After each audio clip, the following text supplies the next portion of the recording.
Put your hands up if you feel flooded with too much information. From Facebook, Twitter, email, blogs, and websites.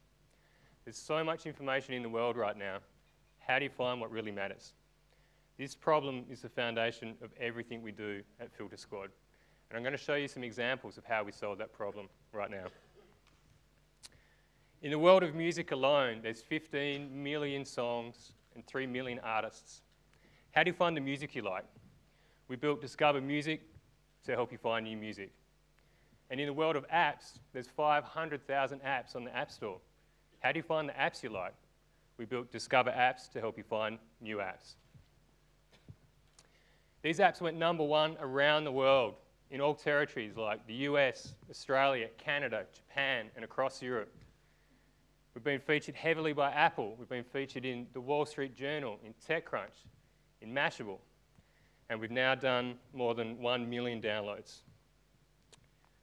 In fact, we did just 250,000 downloads in a period of just 4 days.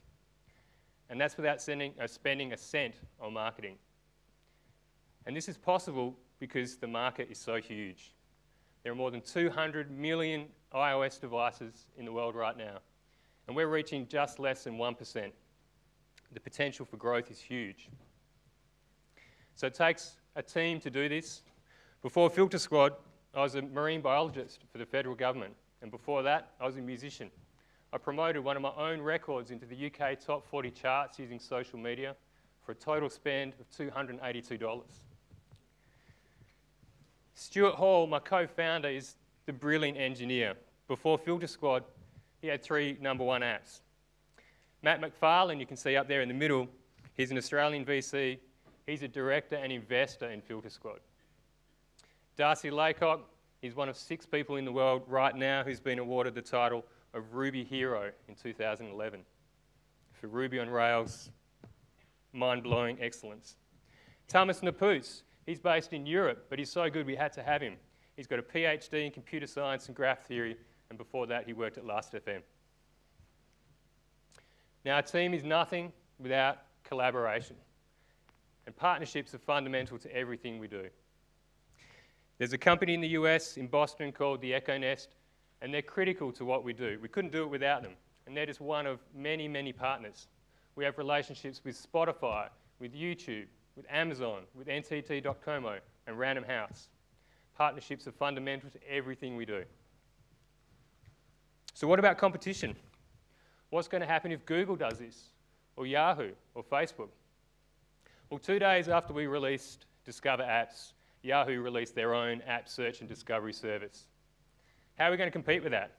Yahoo's a giant, and they specialise in search with a huge team. Could we compete? Well, we did. We went head-to-head in a battle with them, and we kicked their ass.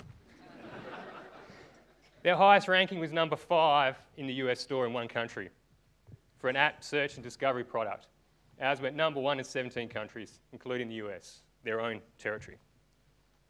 Business model, we make money in 4 ways. The first is paid downloads. We charge $1 for every app, unless we switch it to free like today, because we're feeling kind. #2 is affiliate sales. We earn 5% on every app sale, every sale made within the app. #3 is advertising. We're now charging up to $1,000 per spot per week in Discover Apps alone. And #4, recurring revenue. That's coming soon, subscriptions in one of our next apps. So, the future. Everything I've talked about today, up until now, is just a building block for something much, much bigger that we're working on right now.